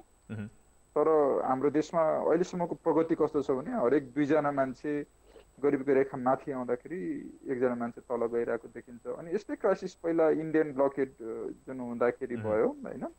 त्यो बेलामा पनि हामीले के देख्यौँ भने अब यो चाहिँ अफिसियल्ली त आइसकेको छैन, तर वर्ल्ड ब्याङ्कले एउटा अनअफिसियल्ली गरेको एउटा यो नाइट लाइटहरूमा आधारित स्टडीमा चाहिँ के थियो भने त्यो बेलामा हाम्रो जनसङ्ख्या 20% गरिब भएकोमा त्यो ब्लकेडहरू क्राइसिसले गर्दाखेरि 28% हाम्रो चाहिँ पुगेको थियो। अनि ब्लकेड रिज्युम भएपछि फेरि घटेर 20%मा आयो भने त्यो वात्तै गरिब बढ्ने भन्ने भयो होइन। किन भन्दाखेरि धेरै मान्छेहरू जसले चाहिँ हिजोसम्म राम्रै खाना पाइरहेका थिए, राम्रै भएको थियो, उनीहरूको कन्जम्सनमा चाहिँ बजेट घट्यो होइन। उनीहरूले मासु किन्नेले मासु किन्न सकेका छैनन् होला, प्रोटिनको फुडहरू खान सकेका छैनन् होइन। अब तरकारीहरू फ्रेस तरकारीहरू खान नसक्ने स्थितिमा पुग्छन्। कतिपय त्यो मार्जिनमा भएको मान्छे होइन तपाईँको 100मा 90जना मान्छेकोमा स्थिति के फरक हुँदैन। त्यही जस्तो 20% गरिब भएकोमा 28% भनेको थियो। पहिला ठ्याक्कै अलिकति सबै स्थिति बल्ल बल्ल पुगिरहेको मान्छेहरूलाई चाहिँ सडनली स्थिति पुग्दैन होइन। त्यो स्थिति चाहिँ अहिले अब यदि हाम्रो सप्लाई चेन म्यानेजमेन्टहरू राम्रो भएन भने होइन अब मतलब त्यतिकै बाहिरबाट हेर्दाखेरि त प्रोटिन युक्त खानेकुराहरूको भाउ बढ्न पर्ने कारण पनि छैन, तिनीहरूको उत्पादन घट्न पर्ने कारण पनि छैन होइन। खानेकुराहरूमा त यताउतामा तर के हुन्छ भने सप्लाई चेन छिन्न भिन्न भएर गइदियो भने अनि यी कुराहरूमा असर पर्छ भन्ने हाम्रो सोचाइ हो। विश्वजी योसँगै अब अलिकति वैदेशिक रोजगारीको प्रसङ्गमा पनि कुरा गरौँ। जस्तै धेरै नेपालीहरू विदेशमा रोजगारको सिलसिलामा हुनुहुन्छ, त्यहाँ रहेका कतिपय असहजताले कतिपयले रोजगारी गुमाउनु पर्ने अवस्था होला। अब अलिकति सम्भावनाको कुरा गर्दाखेरि चाहिँ अब ती व्यक्तिहरू यहाँ आए भने नयाँ सम्भावनाका ढोका खोल्नका लागि हामीले गर्नुपर्ने प्रयत्नहरू के हुन सक्छन् जस्तो लाग्छ यहाँलाई? अहिले अब त्यसको एउटा भनौँ न यो सबै सिचुएसनको एउटा सिल्भर लाइनिङ के हुन्छ भने धेरै मान्छेहरू यहाँ आए अथवा जानुपर्ने वर्षमा 3-4 लाख मान्छेहरू अब लाइन अप चाहिँ जानहरू खोजिरहेको हुन्छन्, तिनीहरू गएनन् भने हाम्रो यहाँनिर वेज घट्छ होइन। मतलब वेज भनेको ज्याला घट्छ, ज्याला बढ्दैन। ज्याला नबढ्नु भनेको एक अर्थमा चाहिँ प्रोजेक्टको कस्ट कम हुनु हो होइन। अनि मान्छेहरू आफ्नो अहिले कस्तो छ भने धेरै जस्तो प्रोजेक्टहरू गर्छु भने ठेकदारहरूले पनि मान्छे नपाउने यस्तो छ होइन। हाम्रो यहाँ म्यान पावरहरू कम छ, वेजहरू बढै छ, मिनिमम वेज पनि हाम्रो साउथ एसियामै सबभन्दा हाई छ होइन। तर त्यसको के भने जस्तो धेरै विकासहरू भएर मिनिमम वेज हाई भइरहेको भए त हामीलाई समस्या थिएन, हामी प्रोस्पेरस हुँदै गएको रहेछौँ भन्ने देखियो। तर विकासहरू नभएको, रोडहरू सबभन्दा खत्तम छ साउथ एसियामा हाम्रै, तर वेज चाहिँ एकदम हाई भएको हुनाले जस्तो रोडहरू बनाउने प्रोजेक्टहरू ठुल्ठुलो अब हाइड्रो पावरहरूदेखि लिएर सबैमा चाहिँ हामीलाई मान्छे नभएको स्थिति हुने गर्थ्यो। यदि उहाँहरू बस्नुभयो भने यही बेला ठुल्ठुलो प्रोजेक्टहरू गरौँ। जस्तो मैले उदाहरण दिँदाखेरि चाहिँ काठमाडौँ पोखरा एक्सप्रेसवे, बुढीगण्डकी हाइड्रो होइन, अनि मेबी पोखरा र बुटवलको एक्सप्रेसवे, यिनीहरू हामीले चाहिँ बनाउने बेला भयो। अहिले अलिकति तानतुन गरेर अब सरकार मितव्ययी रूपमा चलेर अलिकति पैसा बचाउने अनि यस्तो प्रोजेक्टहरूमा गर्ने होइन। अहिलेको तपाईँले बजेट हेर्नुभयो भने चाहिँ कस्तो भने एकदमै जथाभावी खर्च भएको, अब मतलब भनौँ न अब तलब भत्ता नदिनु पर्ने मान्छेहरूले दिएको होइन, अनि फेरि कनिका जस्तो गरेर छरिएको, देख्दा पपुलिस्ट तर इम्प्याक्ट कम, त्यस्ता खालका क्षेत्रमा खर्च प्रणाली बढिरहेको छ। अबको हाम्रो पोलिसी चाहिँ कसरी अगाडि बढ्नुपर्छ यो पनि अलिकति जोड दिइहाल्नुहोस् न। पोलिसी चाहिँ अब इमिडिएट पोलिसी मैले हेर्दाखेरि के छ भने नेक्स्ट 6 महिना भनेर इमिडिएट भनेर तपाईँले भन्नुभयो भने चाहिँ दुईवटा प्रायोरिटी तुरुन्तै आउने भयो होइन। एउटा प्रायोरिटी चाहिँ हेल्थ सेक्टरमा आउने भयो। हाम्रो के भने अहिलेसम्म कोरोना आएको छैन, ल 1 महिनापछि कोरोना आएर झ्याप्पै हाम्रो समाजलाई त पिपी पनि नभएको अथवा भेन्टिलेटर पनि नभएको, अहिले र 1 महिनाभित्र अथवा 2 महिना अगाडि र 1 महिना पछाडिसम्म पनि तपाईँले इन्भेन्टरी चेक गर्नुभयो भने यो देशको हस्पिटलमा चाहिँ भेन्टिलेटर एउटा पनि थपिएको छैन ल सपोज होइन भने मान्छेले सरकारलाई गाली चाहिँ गर्नुपर्छ। किन भन्दा 3 महिनासम्म तिमीहरू के हेरेर बसेको थियो भन्ने हुन्छ नि त।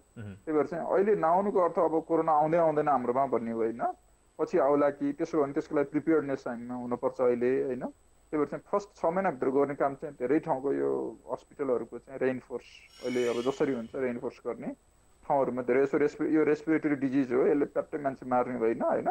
100 मा 2 जनालाई चाहिँ भेन्टिलेटरकै जरुरत हुन्छ, आइसियुको जरुरत हुन्छ भने चाहिँ त्यो इन्फोर्समेन्ट कसरी गर्ने होइन, त्यो हस्पिटलहरूलाई कसरी बेटर बनाउने। अनि भोलि ल मानौ भ्याक्सिन आज 1 महिनामै त्यो अक्सफोर्डकोले कोले पत्ता लगाए भनेर भनेका छन् होइन। यदि त्यो साँच्चै काम लाग्ने चिज रहेछ भने चाहिँ अब जस्तो हामी लोसो भएर जस्तो मास्क किन्न त ढिलो भएर बस्यौँ नि, त्यस्तै गरेर चाहिँ लोसो भएर त्यसको सप्लाई हेरेनौँ भने त्यो 2 वर्षपछि मात्रै त्यो भ्याक्सिन आयो भने हाम्रो मान्छेहरू मर्छन् होइन। एउटा त्यो भ्याक्सिन प्रोक्युरमेन्टहरूमा पनि हामी कसरी जाने भने यो सर्टेन कुराहरू यो जुन कन्टेनमेन्ट र यिनीहरूको लागि चाहिँ कन्टेनमेन्ट र अनि यो भनौँ न हस्पिटल स्वास्थ्य क्षेत्रको लागि चाहिँ नेक्स्ट 6 मन्थको हाम्रो मेजर टार्गेट त्यही हुनुपर्छ होइन। अहिले नआए पनि आइहाल्यो भने हेर्दा हेर्दै हामीले त केही नगरिकन बसेका थियौँ भन्ने स्थितिमा हामी पुग्नुहुन्न। नम्बर 1। नम्बर 2 इम्प्लोइमेन्टमा छ, हाम्रो रोजगारीमा हाम्रो धेरै दाजुभाइहरूलाई अहिले दुःख छ जस्तो छ होइन। अब पहिला दैनिक ज्यालादारी गर्नेहरूलाई देखि लिएर अरूलाई पनि होइन, उनीहरूलाई चाहिँ सोसियल सेक्युरिटीको मार्फतबाट हुन्छ कि के हुन्छ 6 महिनाभित्र गर्नुपर्ने काम चाहिँ मान्छे नमरुन् जथाभावी होइन। मर्न जरुरत नभएको मान्छेहरू मऱ्यो भने हामी सबैलाई नरमाइलो हुन्छ, विपन्न मान्छे मऱ्यो भने झन् हाम्रो न्याय रहन्छ भन्ने जस्तो देखिन्छ, त्यसले झन् नरमाइलो गराउँछ होइन। यी कुराहरू चाहिँ हामीले हेरेर दुईटालाई पहिलो 6 महिना चाहिँ हामीले दुईटालाई टार्गेट गरौँ, यही हेल्थ र इम्प्लोइमेन्टमा होइन। त्यसपछि नेक्स्ट 6 महिनाभित्र हामीले इमिडिएटली गर्नुपर्ने चाहिँ र मेटेरियल हाम्रै देशमा भएको र मेटेरियल चलाउने उद्योगहरूको लागि चाहिँ रिभाइभलमा गइहालौँ होइन।